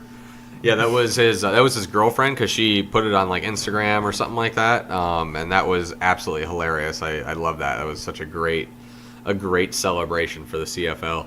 But yeah, that like I said, going back to whatever the hell we were talking about, quarterbacks or whatever. I wasn't even saying. I didn't even give mine, did I? How did we get off topic on this? We were just talking about quarterbacks, and we said Mahomes. We all agreed on Mahomes. Okay, we all agreed. And then That's we what it talked was. about Kareem and Hunt, then we how went you to saw it. Kareem Hunt. And Yeah, that's but when then I you asked asked me a question. I asked, is there anybody that Jamarcus. you picked? Oh yeah, that you saw that I would be didn't trash? think was good. Yeah, that you thought would be good that ended up not being. I think Pryor just had a bad situation. I think he does put in the work. He probably does. Jamarcus, we know, doesn't and Yeah. didn't. And just the Raiders organization, It's true. I think historically they bad. they may have used Pryor wrong, but I mean, the dude was he was an athlete. He was huge. He was great. I never thought Braxton Miller was going to be good. Buckeye quarterback, I didn't. So that didn't really surprise me that he didn't pan out quarterback wise. Really not even as a receiver right now either.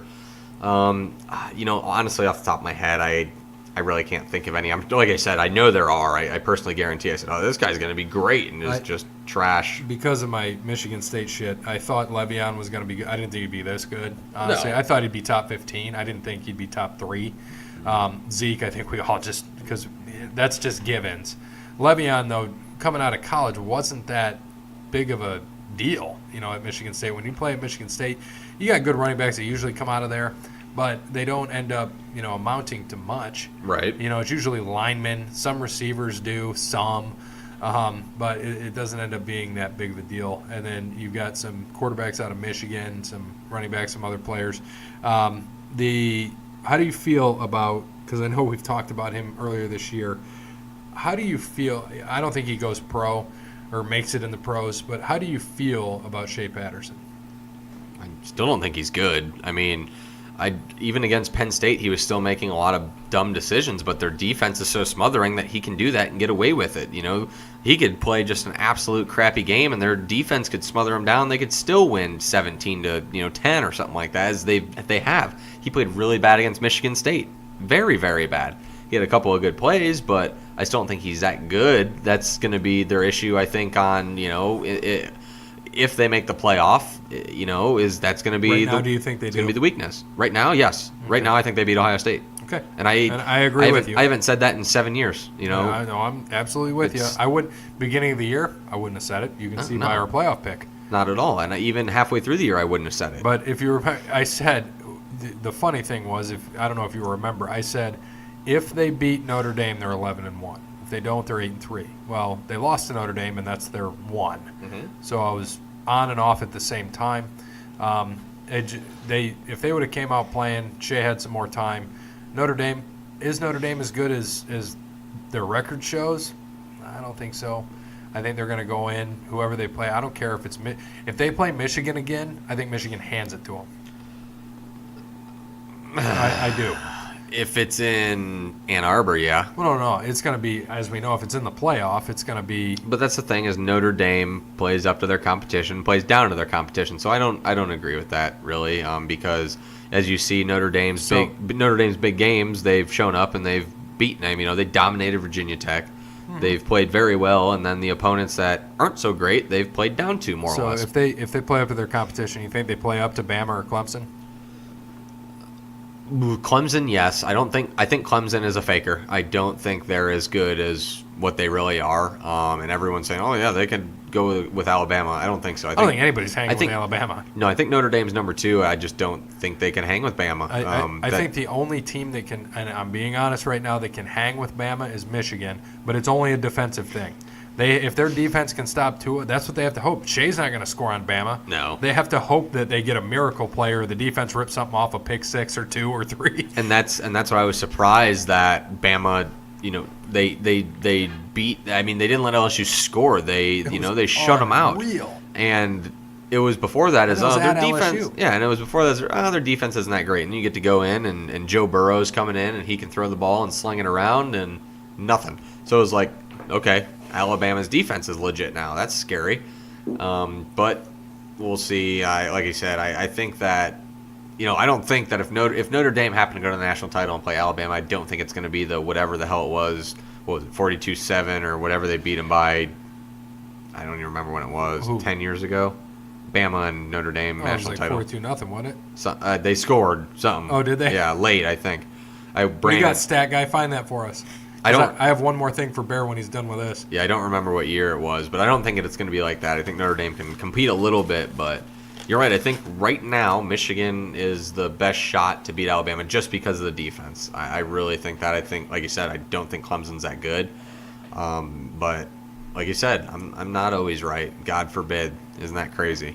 But I really think that, Alabama is just give them the national title at this point. 42-14. Oh, they scored twice. Nice. What year was that? 2012? 2013. 13, okay. Yeah, it's the 12th season. Yeah. He's on point. So lastly, this isn't here, but we just need to talk about this as Cowboys fans. The king of garbage, Duke of trash, Jason Garrett. Why the hell haven't we fired him yet? And I'm going to say we just because you got your Cowboys gear on. I'm a Cowboys fan. I don't care if they don't win the rest of the season. I mean, it'll suck because they'll give up their number 1 pick will end up being a 4 or a 3, but it's whatever. We got Amari. How do you feel about this whole situation? Why isn't he fired? Jerry Jones came out and said that he doesn't fire coaches mid-year, which is exactly what he did to Bill Parcells to give Jason Garrett the job. So that doesn't make sense. I don't know. Didn't he fire the marshmallow with a headset too, Wade Phillips? Yeah, he fired Wade Phillips too. Mid-year? Oh, that's what it was it was Wade Phillips to get Jason Garrett Yeah. the job. That's what it was. Sorry, Bill Parcells was before that. Yeah, he was a while That ago. was a while ago. That was a long time ago. But yeah, I don't know. I wish I did. Jerry is old and senile, and I don't think he knows what the hell he's doing anymore. And I think it's time to give the team up or get a GM or something. Just stay back and be the owner. Don't You think his stop son getting could own it involved. better than he does? Steven? I think he'd be a better GM. Yeah, I mean he I don't could. want him to GM though. The family. I would prefer they don't, but that'll absolutely never happen. They're always going to keep them in, and it'll always be the Jones family. You see all the kids there, and they're just going to keep running it down, and unfortunately, that's what it's going to be. Like you said, unless Jerry does decide to step down and get a real GM, I think that it's certainly possible that maybe they can do something, but yeah, it's rough. I wish he wasn't loyal, quote unquote, that he thinks he is, because they need to fire Garrett and Linehan. They're just, you see the decisions Garrett's making. I mean, he challenged a ball that was the most obvious catch in the world, and it just made no sense. Linehan, run, pass. There's no creativity. I don't understand. And then Jason Garrett came out today and said, "Oh, he's gonna keep calling the plays." Great, makes a lot of sense. Let's keep doing that. So I'm so frustrated that I'm so mad with that. You're playing Tennessee, you get 2 turnovers, you have a missed field goal, fine, whatever happens. You score the next play down, you get the ball again, and you can't score from the 4-yard line because on 2nd and goal you're throwing passes to Cooper double covered. Granted, that's a dumb decision by Dak, but run the damn ball. You have Zeke Elliott, or run an RPO, or bootleg Dak out and have him throw on the run so he can throw it away or run for a couple of yards. I just don't understand. You have a quarterback who is not good standing in the pocket, reading a defense. He's good at moving. He's good at running, an option. So why is he taking a 3-step drop and getting sacked? Why is he taking a 3-step drop and throwing bad balls? You have to coach to your talent, and they're not doing that, and they deserve to get fired. They do. It's so disappointing. Marinelli, everyone was saying, "Oh, Dallas's defense looked bad and played bad." I thought they played great, but every single time was a 3 and out. You can't play defense when you're sitting on the bench for 6 minutes and you have to come back out and play again, especially against Mariota and an up-tempo offense. That's just how it is. And you know what Philly's going to do? They're going to run the same thing. They're going to run a hurry up, and they're going to get Dallas' defense worn down. Instead of us running, it's just going to be, it's going to be run, pass, incomplete, and then we're going to have to pass it again because it's 3rd and 10. And it's due. And then they're just going to run a screen when they don't need to. When everyone knows it's coming, which is when you're not supposed to run the screen. So it's frustrating. I honestly would hope they just lose out so they fire him. But I really hope at the end of the year, Jerry fires, Garrett and Linehan, gets rid of them both, and they need to get someone else. There's a lot of good coaches out there that could run the team. That's what needs to happen. Who would you like to see coach? I mean, you could probably pull Bill Cowher out of the booth. I've heard his name being thrown around for the Browns. If Dallas came up, Bill Cowher, I'm sure, I shouldn't say the booth, but out of CBS, it's a nice, comfy job there. I'd love to see Bill Cowher come to Dallas. I know there was interest before. On the young coach side of things, I haven't seen, I know there's young assistants out there off the top of my head. Don't know who. But another thing is Lincoln Riley out of Oklahoma. I mean, bring in a stud. Last time he brought an Oklahoma coach, what happened? Yeah. Won a Super Bowl. Barry Switzer. And then we get rid of him. Yeah. Because Jerry, they could still have Jimmy Johnson as coach right now, and I don't understand. They hated each other, but Jimmy Johnson was a great coach and got the best out of his players. And so, is he still the only one that's won a national? No, because Pete Carroll did. He was the second one. Yeah. National championship and a Super Bowl. Yep. Because I forgot Pete Carroll did that. But yeah, it's interesting to kind of see what's going on and what's happened, and I'm with you. I think that Garrett should be gone. He should have been gone 4 weeks ago. But they still keep him. They keep Linehan. Makes 0 sense to me. I think the team that's probably why they're losing. They just don't want to play for these guys. Yeah, I I really think that they have no interest right now. They see that the offense is trash, and they need to get someone in there who can frickin' run something creative. You got to do something. You got to work with your talent. And that's why I'd like Lincoln Riley. I think he'd be great. He's coaching up Kyler Murray very well. He coached Baker very well. 2 quarterbacks who are mobile and can throw the ball. Give them a lot of money. Bring them here. Let's go. Let's get something else that's not boring. Let's hope. Hey, we missed a field goal. That was, by the way, the best Halloween costume I saw. A kid in a headset with a "I can't coach," and he just claps. Just clapping. Yep. It's fantastic. So do we think, and while I'm thinking of this, and as we wrap up the show, I know you've got New Orleans, I've got New England, Brandon's got Minnesota in the as our Super Bowl winners. Jake, you gave us something. Did you say the Bengals beginning of the year? I did not say. I definitely did not say the Bengals. Who did you say? I don't think I did. I was. Who would you think if you had to go back? With the Saints just adding Dez, I think that puts them. I think New Orleans wins. I think they win this year. All right. What about beginning of the year if you had to pick preseason? Beginning of the year, I would have said, based off last year, I would have said the Rams or the Patriots. Okay. And do we think that this year, I know we don't have them there because we didn't know what Mahomes is going to do. Do we think they have a legitimate shot to get to the Super Bowl? No, they did already lose to New England. In New England, granted, I think if New England came to Kansas City, they would beat them. They certainly, I guess I shouldn't say no, because yes, to answer your question, they absolutely do have a shot. They still got to get through Brady, and and this is another one I'm wrong on. I said Brady would fail. That was my big, bold prediction of the year, that they would not make the playoffs, and they would, they would falter, and it would all be over. Well, they're proving me wrong very well as usual, as they always do. So it still looks like they're the team to beat in the AFC right now, but Kansas City's right there, and if Kansas City can get home field advantage, then yeah, I think they have a very legit shot. How fun would a Patriots Saints or Chiefs Saints Super Bowl be? I would love to see Chiefs Saints, Chiefs Rams. After watching the Saints and Rams, I don't care about defense. Give me 2 offenses that are going to score, and one defense needs to stop late in the game. I want to see a Super Bowl 45-42. That's exciting. I don't want to see a 22-9 game like we saw with Denver and Seattle with 41-9 or whatever. That's boring. I want a good offensive Super Bowl, and I think that'd be fun.